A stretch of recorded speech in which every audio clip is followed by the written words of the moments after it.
Hello दोस्तों, नमस्कार। एक बार फिर से आप सभी का मैं बहुत बहुत स्वागत करता हूं।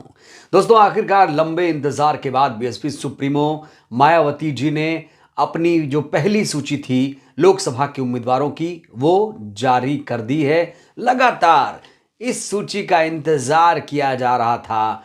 ये जो सूची है बहुप्रतीक्षित सूची मानी जा रही है दोस्तों।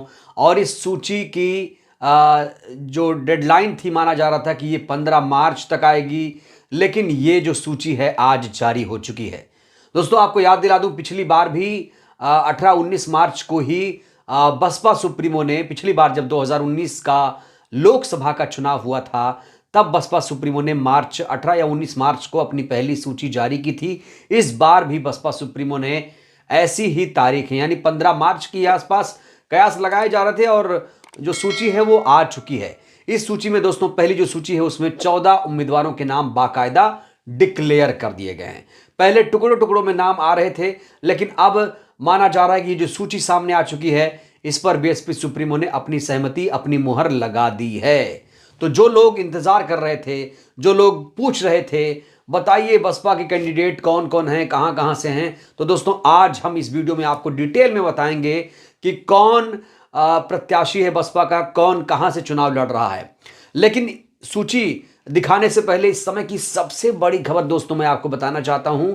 इस समय की सबसे बड़ी खबर यह है कि बसपा सुप्रीमो ने तेलंगाना में, सोचिए, दक्षिण भारत का निचला राज्य, वहां पर अपना जो कैडर है उसका विस्तार किया है, अपने संगठन को मजबूत कर दिया है। ना सिर्फ मजबूत कर दिया है, बल्कि बीएसपी ने तेलंगाना में दोस्तों 25 उम्मीदवारों को उतार दिया है।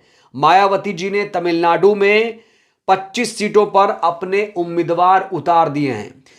तो दोस्तों, इस खबर के मायने ये हैं कि ना सिर्फ तेलंगाना, बल्कि आंध्र प्रदेश या केरला, या फिर आप कर्नाटक चले जाइए, महाराष्ट्र हो जाइए, और तेलंगाना और ओडिशा, मध्य प्रदेश, छत्तीसगढ़, महाराष्ट्र का नाम ले ही लिया, गुजरात, राजस्थान, इसके अलावा उत्तर प्रदेश, उत्तराखंड, बिहार, झारखंड, दिल्ली, पंजाब, हरियाणा, हिमाचल, राजस्थान का नाम लिया। देश के तमाम राज्यों में बसपा सुप्रीमो अपने प्रत्याशी उतारेंगी। इसकी सबसे बड़ी वजह यह है कि जो बीएसपी है वो एक राष्ट्रीय पार्टी है। दोस्तों, ये बात बहुत कम लोगों को पता है कि बीएसपी एक नेशनल पार्टी है, एक राष्ट्रीय पार्टी है। और इसीलिए बसपा सुप्रीमो ने 25 प्रत्याशी तेलंगाना में भी उतारकर अपनी शक्ति का प्रदर्शन कर दिया है कि भैया बसपा को कम मत आंकिए। इस बार जो नजर है सीधे दिल्ली पर है।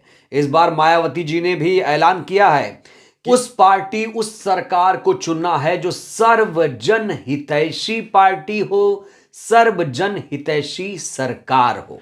बहरहाल दोस्तों, लौटते हैं अपनी सूची पर। उत्तर प्रदेश में धमाका कर दिया बसपा सुप्रीमो ने। उत्तर प्रदेश में बसपा सुप्रीमो ने अपनी जो पहली सूची है उसे घोषित कर दिया है दोस्तों। ऑफिशियली इसका अनाउंसमेंट हो चुका है। लगातार इससे पहले मैंने आपको कई बार उम्मीदवारों के नाम बताए, लेकिन इस बार आपको नोट करना पड़ेगा। आपको नोट करना है। जो मैं उम्मीदवारों के नाम दोस्तों आपके लिए लेकर आया हूं, उसे आपको नोट करना है। कॉपी कलम ले लीजिए, नोट कर लीजिए कि कहां कहां से कौन कौन सा प्रत्याशी बीएसपी सुप्रीमो ने उतारा है, जिससे आपको आगे जब चुनाव हो, जब नतीजे आए, जब मतदान हो, तो आपको पता चले कि आपका प्रत्याशी है कौन। तो चलिए दोस्तों, शुरुआत करते हैं कानपुर से। कानपुर से देखिए, ध्यान से सुनिएगा। कानपुर से बीएसपी के प्रत्याशी हैं कुलदीप भदौरिया। मेरठ की बात करें तो मेरठ से देवव्रत त्यागी उम्मीदवार बनाए गए हैं। बागपत से दोस्तों, बागपत से आरएलडी का प्रत्याशी होगा, बीजेपी का प्रत्याशी नहीं होगा। हालांकि आरएलडी ने अपना उम्मीदवार बागपत से उतार दिया है।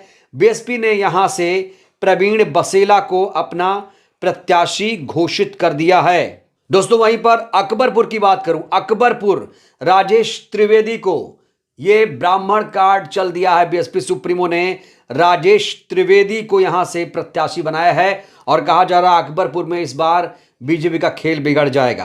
पीलीभीत दोस्तों, पीलीभीत का नाम उससे पहले कई बार आ चुका है, लेकिन एक बार फिर से सूची में नाम है तो इसलिए जान लीजिए। पीलीभीत से बीएसपी के प्रत्याशी हैं अनीस अहमद खान, जो पूर्व मंत्री रह चुके हैं बसपा सरकार में, मुरादाबाद से इरफान सैफी प्रत्याशी घोषित हो चुके हैं। कन्नौज से अकील अहमद पट्टा को प्रत्याशी बनाया गया है। अमरोहा से डॉक्टर मुजाहिद हुसैन को प्रत्याशी बनाया गया है। सहारनपुर से दोस्तों, सहारनपुर से माजिद अली को बसपा ने अपना उम्मीदवार घोषित किया है। मुजफ्फरनगर से, इससे पहले मैं बता चुका हूं, मुजफ्फरनगर से दारा सिंह प्रजापति को बसपा सुप्रीमो ने अपना प्रत्याशी घोषित किया है। वहीं बिजनौर दोस्तों, बिजनौर बेहद महत्वपूर्ण सीट दोस्तों, याद करिए बिजनौर सीट 2019 में बीएसपी ने जीती थी, बीएसपी के खाते में बिजनौर सीट गई थी।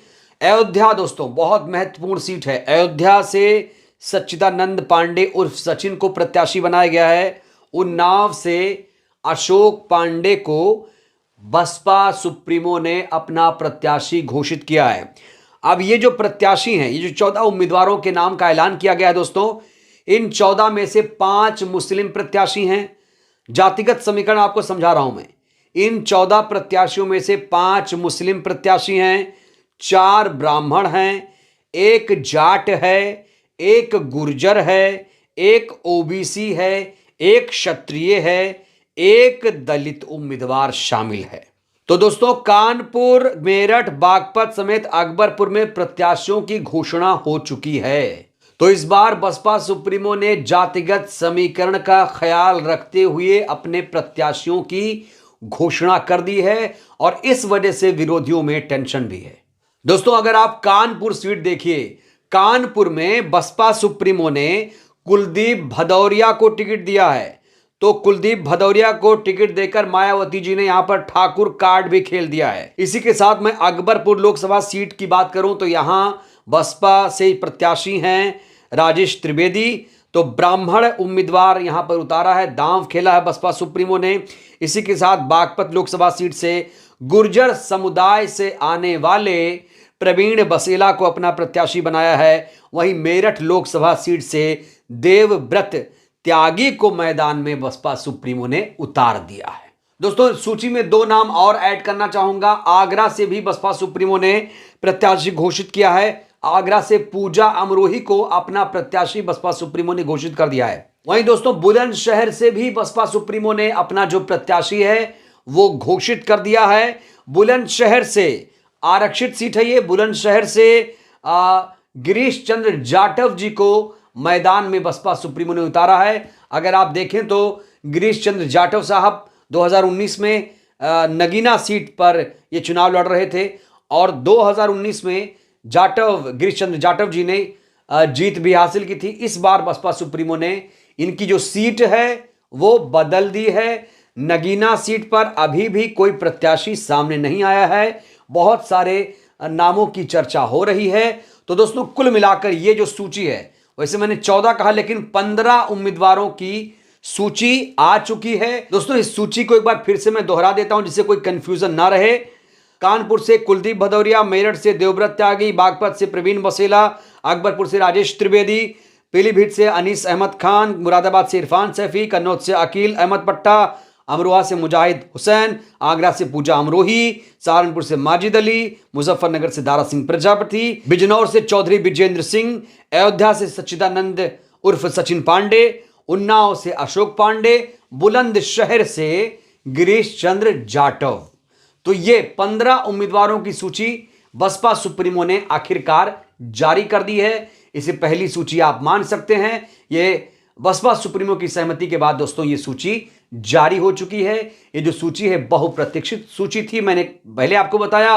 और जातिगत समीकरण के लिहाज से इस बार उम्मीदवारों को उतारा जा रहा है। दोस्तों हर कोई इस समय बीएसपी सुप्रीमो की तारीफ कर रहा है और कह रहा है कि इस बार बसपा सुप्रीमो ने जो प्रत्याशी चुना है वाकई वो काबिले तारीफ, काबिले गौर है। और जो लोग कह रहे हैं कि भारतीय जनता पार्टी की बीएसपी सुप्रीमो बी टीम है, ईडी सीबीआई इनकम टैक्स से वो डरती हैं, उन्हें ये सूची ध्यान से देख लेना चाहिए।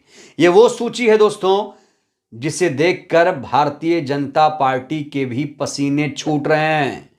कई जगहों पर ब्राह्मण कार्ड खेलकर बसपा सुप्रीमो ने बीजेपी के माथे पर भी शिकन ला दी है। तो जहां तमिलनाडु में 25 प्रत्याशियों को उतारा गया है, वहीं दोस्तों उत्तर प्रदेश में अब तक 15 उम्मीदवारों की बसपा सुप्रीमो ने घोषणा कर दी है। दोस्तों ये वीडियो आज की बहुत ज्यादा खास थी और सूची का हर कोई इंतजार कर रहा था, इसलिए ये वीडियो आज की बहुत ज्यादा इंपॉर्टेंट थी। ये जो मैंने आपको नाम बताए, आप लोग ये नाम नोट कर लीजिएगा, जिससे आगे हम जब कभी बात करें, क्योंकि सर्वेज आएंगे और आगे हम जब नतीजे आएंगे उस दिन भी आपसे बात करेंगे, तो मैं कहूंगा बुलंदशहर, तो आपको पता होना चाहिए कि यहां से जो प्रत्याशी हैं गिरीश चंद्र जाटव हैं। इसलिए दोस्तों ये वीडियो बहुत खास है। वीडियो कैसी लगी, अच्छी लगी हो तो लाइक कर दीजिएगा, नए आए तो चैनल को सब्सक्राइब करिए, सहयोग करिए, वीडियो को जन जन तक पहुंचाइए, जिससे देश की जनता जागरूक हो। बहुत बहुत धन्यवाद, शुक्रिया। जय भारत, जय संविधान।